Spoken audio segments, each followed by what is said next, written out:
Oi, gente, meu nome é Aline Gama, eu sou repórter de Justiça no Bahia Notícias e hoje é da super especial para falar sobre as novas regras do imposto de renda. Na quarta-feira, 12 de março, a Receita Federal divulgou as novas regras do imposto de renda e aí eu trouxe ela para falar um pouco sobre o caso. Doutora Viviane Nogueira é advogada especialista em direito tributário e corporativo. Muito obrigada por vir, doutora. Olá, é um prazer estar aqui e falar de um tema tão importante quanto é o imposto de renda. O imposto de renda, já que você falou, é importante mesmo? Assim, qual a importância do imposto de renda? O imposto de renda é tão importante, está no nosso dia a dia, apesar de as pessoas só lembrarem dele nessa época de entrega das declarações.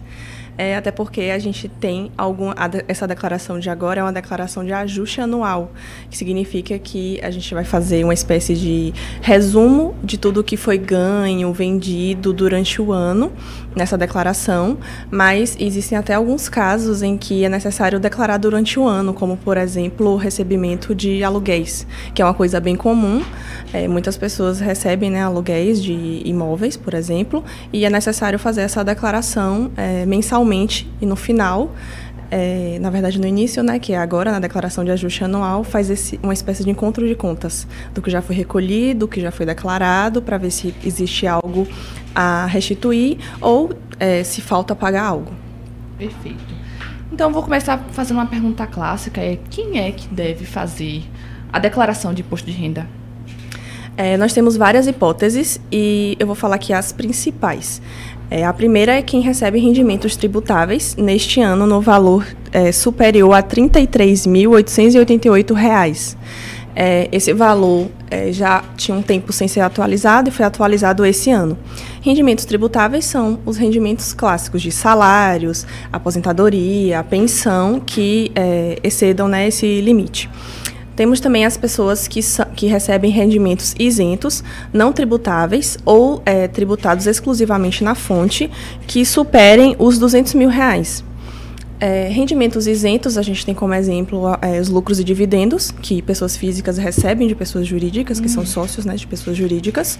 E como tributação na fonte de forma exclusiva, eu posso citar aqui como exemplo os benefícios de previdência privada, e aplicações financeiras, como o Tesouro Direto, o CDB, são tributados exclusivamente na fonte e precisam ser trazidos à declaração de ajuste anual, justamente para conferir se pagou tudo certinho, se fazer o encontro de contas da pessoa, né?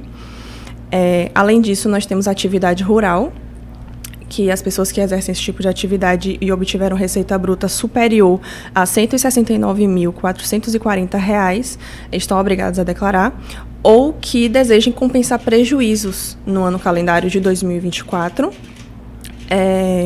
tanto de exercícios anteriores quanto do próprio ano calendário. E esse ano nós temos uma novidade importante, que é quem escolheu atualizar o valor dos seus imóveis no ano passado para o valor de mercado. No ano passado, o governo federal autorizou que as pessoas fizessem essa atualização do valor declarado para o valor de mercado, mediante o pagamento de uma tributação reduzida do que seria um ganho de capital, se a pessoa vendesse. E quem optou por fazer isso precisa trazer essa atualização na declaração atual. Ao não trazer, faz com que a pessoa possa cair na malha fina, né? O famoso leão pegar? Sim. Qualquer pessoa, não só nesse caso, qualquer pessoa que esteja obrigada a declarar e não declare, muito possivelmente vai cair na malha fina, ou até mesmo que não caia na malha fina especificamente, pode ser autuado pela não declaração, né? Tem um valor, né, que é obrigatório, é o de 33 mil anual que a pessoa ganha? Sim, para o caso de rendimentos tributáveis. Esse valor e os outros limites, né, que é superior a 200 mil para rendimentos isentos não tributáveis. Perfeito. E aí eu preciso fazer a declaração. E quais são os principais documentos para eu conseguir fazer? É importante reunir os informes de rendimentos, que normalmente são enviados por bancos, empresas as quais as pessoas trabalham. Planos de saúde enviam também. não é bem um informe de rendimentos, né, mas é um valor, um extrato do quanto foi pago para plano de saúde, por exemplo, recibos de despesas que podem ser dedutíveis do imposto de renda, todos esses comprovantes que sejam ou de rendimentos ou de despesas devem ser reunidos, não só nessa época, mas ao longo do ano, para que quando chegue nessa época já esteja tudo certinho. Um exemplo de recibo que a gente pode juntar por exemplo, se eu precisar ir ao dentista, aí eu fazer o pagamento desse serviço, aí esse é um documento que eu devo juntar? Sim, é necessário, importante também emitir a nota fiscal, né, para ficar tudo regular, mas é importante sempre que fizer qualquer tipo de serviço de médicos, dentistas, profissionais da saúde em geral, existe um rol, né, certinho, pedir o recibo detalhado de quem foi o beneficiário, o que foi feito, o valor que foi pago, para que possa ser deduzido do imposto de renda.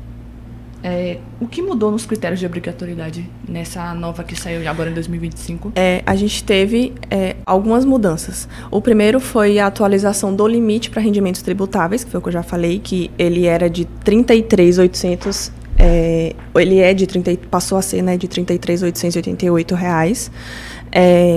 Tivemos também a atualização do valor do limite para atividade rural, que passou a ser R$ 169.440, e antes era R$ 153.999. Então, houve uma atualização, uma pequena atualização. E também nós tivemos a atualização de um dos critérios de obrigatoriedade de declaração, que é para pessoas que obtiveram rendimentos de aplicações no exterior e lucros de dividendos também. Perfeito. Então, houve mudanças nas deduções e benefícios? Deduções não tivemos atualização nas deduções, elas continuam os mesmos limites, que são despesas médicas não tem limite, né? Ela pode ser deduzido 100% do que você gastou desde que você consiga comprovar isso. Educação, escolas em geral, educação não vale cursos livres, como inglês, por exemplo, não vale. E esse valor é uma dedução anual, independente de quanto você pagou, que normalmente é muito maior do que isso. Sim. Mas aí o que muita gente reclama nas redes sociais e na vida em geral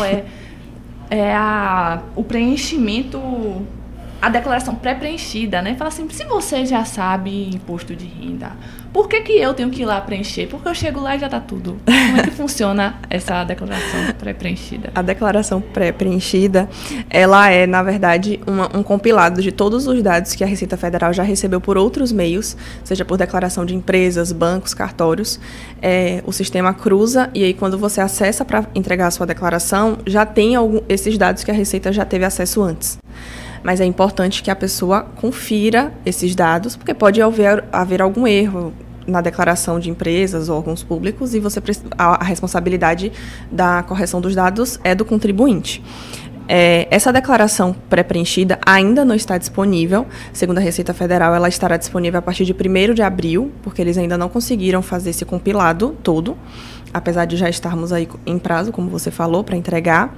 E ela estará disponível em todos os meios de entrega da declaração, tanto no programa gerador quanto no meu imposto de renda, no site ou no aplicativo. Perfeito. Quem opta? Na verdade, essa é a mais importante. Quais são os erros comuns que levam o contribuinte à malha fina, né? Eu acredito que uma dos erros que podem acontecer é a da declaração pré-preenchida, né? Pode ter um erro lá.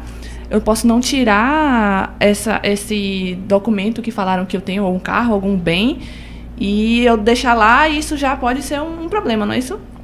Isso.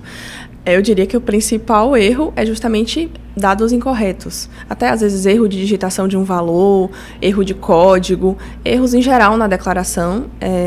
Eu acredito que são o principal erro. Um simples erro material de digitação? Um simples erro material de digitação, porque se for um caso de uma dedução, por exemplo, você declarar R$10 mil em um procedimento médico, o médico que fez esse procedimento também vai declarar esse valor de R$10 mil.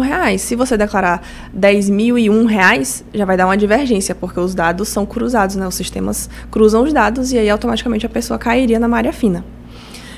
Outra questão importante é a omissão de rendimentos. não necessariamente intencional. Às vezes a pessoa fez um serviço pontual, um valor baixo, não se lembra, e aí na declaração acaba não colocando, mas a pessoa que pagou declara que fez esse pagamento. Então, na hora que cruzar também, o sistema vai identificar essa inconsistência. E também erros nas deduções. Quem fez um serviço, o médico, declara que fez esse serviço, mas o médico lá, por exemplo, não declarou que recebeu esse pagamento, e aí também no cruzamento a Receita vai identificar e a pessoa deve cair em malha fina. E aí, como é que explica que Chico não é Francisco no momento que cai na malha? Como que faz para resolver isso? É muito ruim cair na malha? Assim, o ideal é não cair, né? Quando cai na malha, existe quando você vê... o ideal é quando você envia a sua declaração, você ficar acompanhando lá pelo site ou pelo aplicativo o processamento da declaração. Quando aparecer qualquer divergência lá, o contribuinte normalmente é notificado para regularizar. Ele tem essa oportunidade de regularizar. Porque pode ser um erro de digitação, alguma coisa nesse sentido, e a pessoa envia uma declaração retificadora. Se for nesse momento que ela é notificada da malha fina, normalmente depois do período, né? Então, aí ele vai precisar justificar qual foi o erro, e se não houver justificativa, se for, por exemplo, uma omissão de rendimentos, aí, além de corrigir a declaração, pode ter aplicação de multa, a depender do caso. A senhora sabe algum exemplo de omissão de rendimento, de dedução? Por exemplo, que você falou que pode ser um serviço que foi barato e a pessoa esquece. Sim. Um exemplo para... em relação à dedução, o que eu mais vejo acontecer é o beneficiário do serviço declarar que fez com aquele recibo e quem recebeu não declarar que recebeu, né? É o que mais percebo. Sim.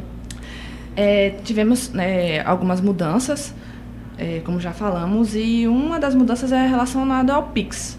Sim. O queridíssimo. Quem opta por receber via Pix tem prioridade na restituição? Sim, tem prioridade, e podemos dizer que ele fica ali em 6º lugar das prioridades. A gente tem outras hipóteses, que por exemplo, os idosos com mais de 80 anos são o time prioritário, aí é quem primeiro vai receber a restituição. Em seguida, os idosos, a partir de 60 anos. Depois, as pessoas com deficiência. Em seguida, pessoas com moléstia grave. Tem hipóteses definidas em lei, como cardiopatia grave, por exemplo, cegueira. Em seguida, os contribuintes que tenham como maior fonte de renda o magistério. E aí sim, depois, quem utilizou a declaração pré-preenchida e optou por receber por Pix. Maravilha. Como o contribuinte pode corrigir erros na declaração? Acompanhando mesmo, e aí ele dá um prazo para poder corrigir? Se for dentro do prazo da declaração, o contribuinte pode enviar a declaração retificadora e ela substitui a declaração anteriormente enviada. O ideal é fazer no mesmo meio que você enviou a declaração original, para evitar qualquer tipo de inconsistência. Dentro desse prazo, o contribuinte ainda está ali. É possível ainda alterar valores, dados, informações fornecidas, se o erro foi identificado. Mas se passar o prazo, a depender do que for corrigido, se gerar uma diferença de imposto a recolher e tudo mais, pode ter aplicação de multa, né? A depender do caso. Então, até quando essa declaração pode ser enviada? Qual o prazo que a Receita deu? Passado o prazo aí da declaração, existe um prazo de 5 anos, a partir do exercício seguinte da entrega da declaração, que é o prazo aí também que o fisco tem para homologar o imposto declarado, né, e recolhido. Maravilha. Bom, o que acontece com um contribuinte que não declara dentro do prazo? O que pode acontecer com essa pessoa? Existe uma multa pela não entrega da declaração, que pode chegar a 20%, e ela é limitada a um valor de 160 e poucos reais, um limite inferior, né, porque ela é, na verdade, calculada ao mês. Então, caso o contribuinte não perceba e demore para perceber, ela pode chegar até 20% do imposto devido. Então, pode ficar bem pesado. Para além dela pagar o imposto que ela deve, ela vai ter que pagar essa multa de até 20%. Isso, e a depender de quanto tempo demorou aí, correção monetária, outros encargos. Isso pode gerar processo judicial também, né, doutora? Sim, passado esse prazo aí, se o contribuinte não fez qualquer correção da inconsistência, ele pode ser autuado pela Receita Federal, a depender do enquadramento, e sim, isso pode chegar à via judicial. Se o contribuinte não regularizar o débito e pagar o imposto devido, ele pode ser executado judicialmente. Maravilha. E a senhora tem alguma, para finalizar, a senhora tem alguma dica para os contribuintes que estão assistindo, o que pode, sei lá, ajudar na hora de fazer o preenchimento? Fique à vontade. Eu diria que sempre reunir esses documentos ao longo do ano, não deixar para reunir tudo agora nesse prazo, porque pode, por exemplo, recibos de procedimentos que foram feitos há um ano atrás. O contribuinte pode encontrar dificuldade de obter esses recibos agora, então é importante reunir isso durante todo o ano e deixar organizado. De preferência, eu diria até organizar por ordem cronológica, porque isso pode ser importante na hora da declaração. Não deixar para declarar no final do prazo, declarar o quanto antes, porque, como eu falei, se tiver qualquer tipo de inconsistência, ainda dá tempo de corrigir ali durante o prazo de entrega. E procurar as informações com pessoas confiáveis, fontes confiáveis no site do governo federal, na legislação, é sempre importante. Muito obrigada pela sua participação. Gente, essa foi mais uma entrevista da coluna Justiça do Bahia Notícias. Mais informações é www.bahianoticias.com.br. Obrigada.